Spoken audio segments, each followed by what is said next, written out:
I don't know about you guys, but when I think of my kids, they have superpowers.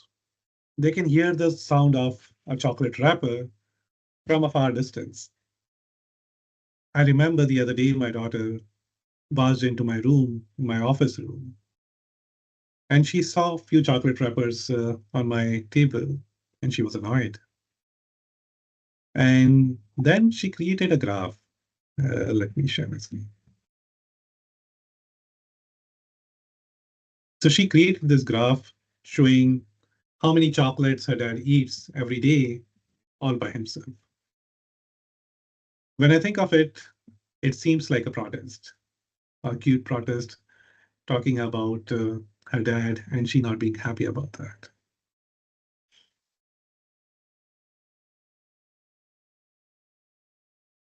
Hello, everyone. My name is Gulrez Khan. I'm the author of this book called Drawing Data with Kids, where I'm trying to teach data visualization, data literacy to the younger audience.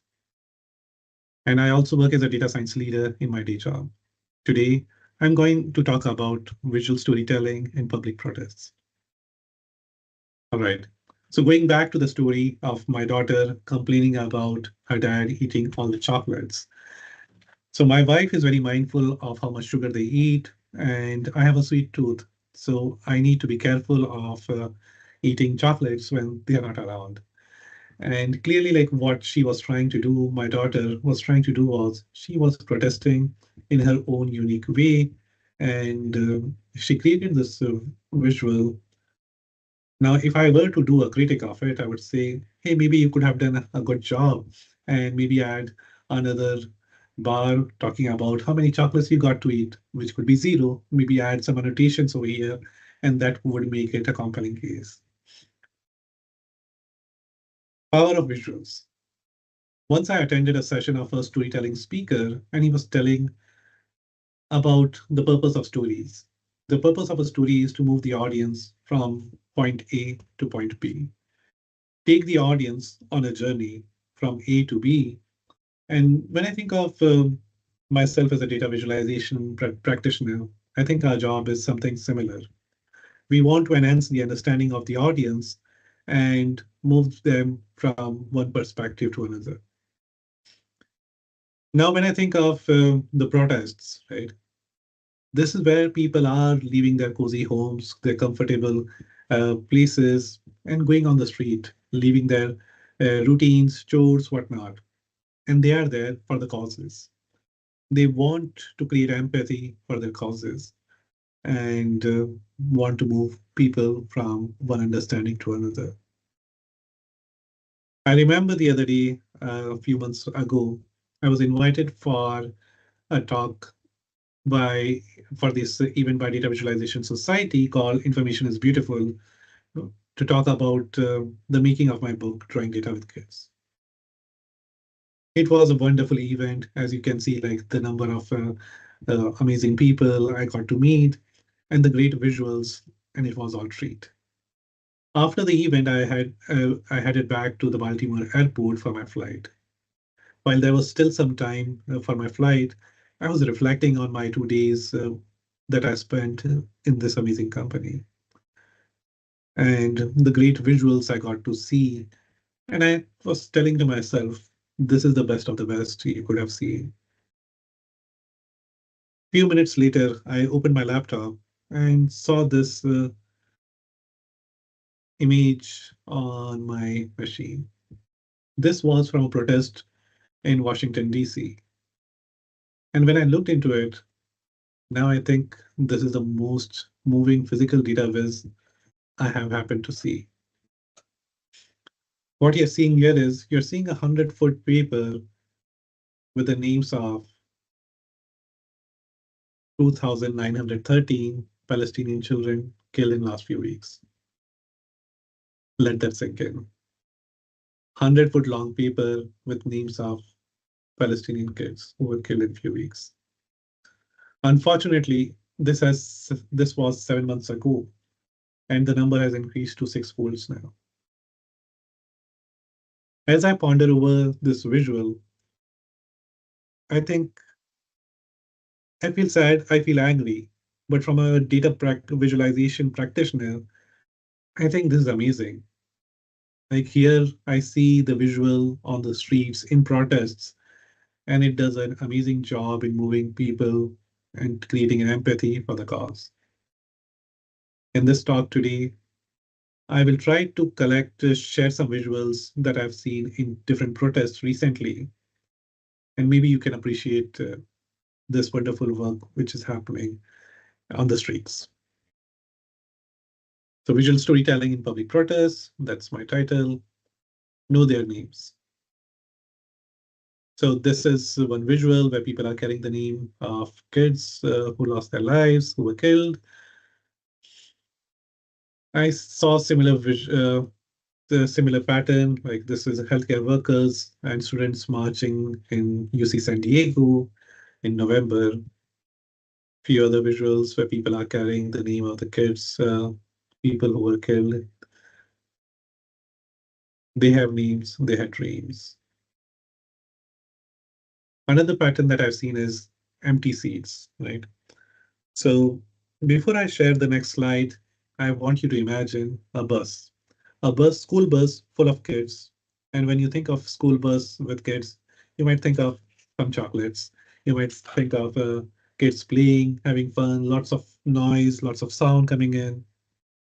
But what if there were school buses without kids? This is one of the visual which is again very impactful. This shows 4,368 empty seats. And these are buses which are lined up, showing these many children who have lost their lives from gun violence. On July 14th, 2023, I believe, the NRA Children's Museum, a mile-long convoy of buses, paid a visit to Senator Ted Cruz, who received 700,000 from gun rights special interests. Look at this image again.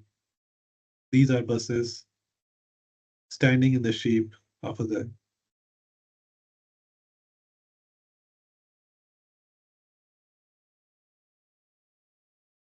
On February 13, 2010, as part of the Day of Anger against job cuts in Italy, there was a silent protest.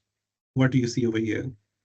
You see these are around 10,000 helmets which have been placed outside Milan Stock Exchange, complementing the strikes of thousands of workers in various industries.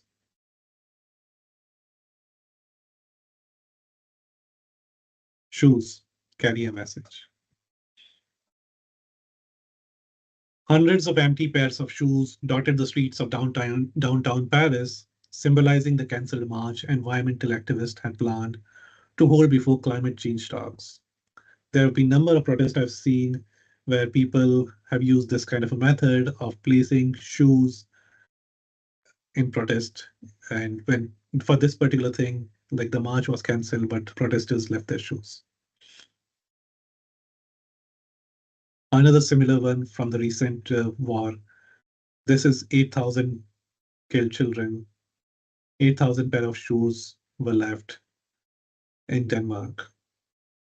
Look at those small shoes here and there.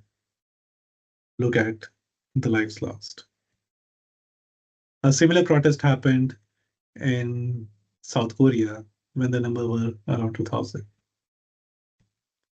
This is from Netherlands protest again.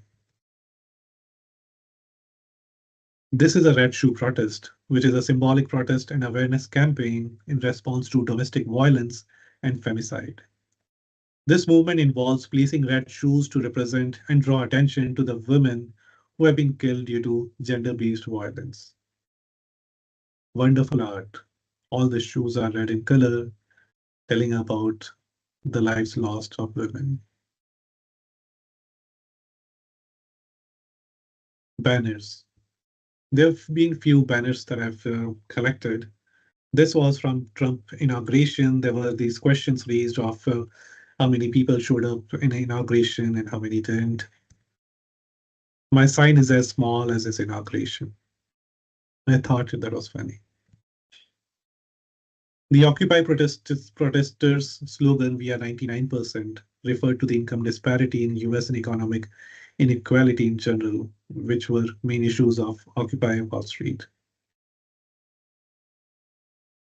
During UEFA Europe League round, thousands of Serbian soccer fans displayed five huge banners listing over 20 countries which have been invaded by the US and NATO.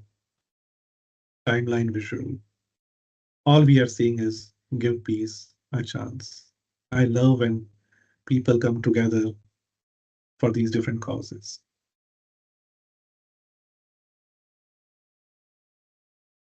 They were just flowers.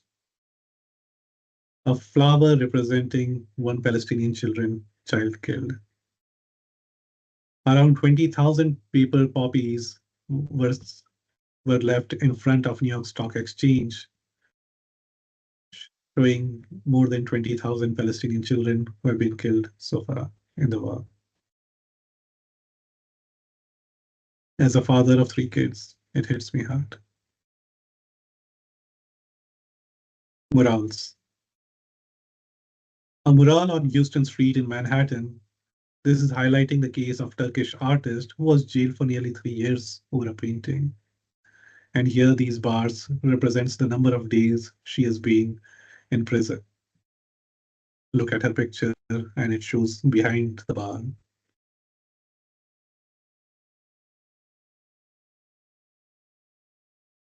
And when you can't comprehend the numbers,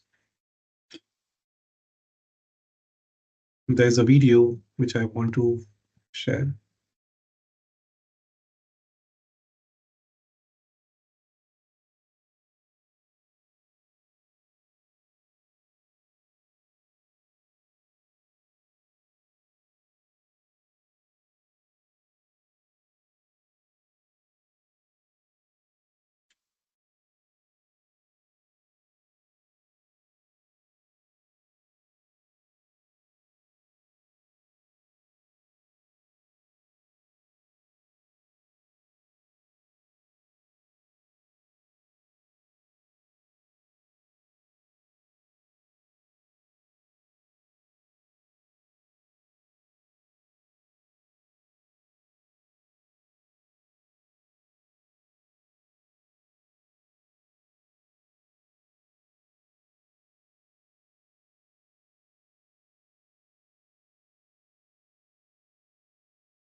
So this was clothes of people, around 20,000 uh, clothes were kept.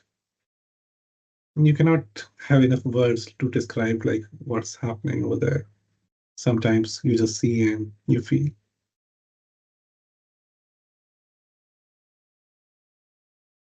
So we talked about power of visuals, moving from taking the audience from point A to point B.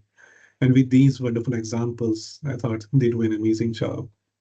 And seeing your work or seeing the work of your community, data visual practitioners on the street, I think this is an interesting change or maybe an interesting observation that I'm seeing right now. So I thought I would share with the audience over here. With that, thank you everyone. My name is Gulrez Khan, and I look forward to hearing your comments and thoughts. Thank you.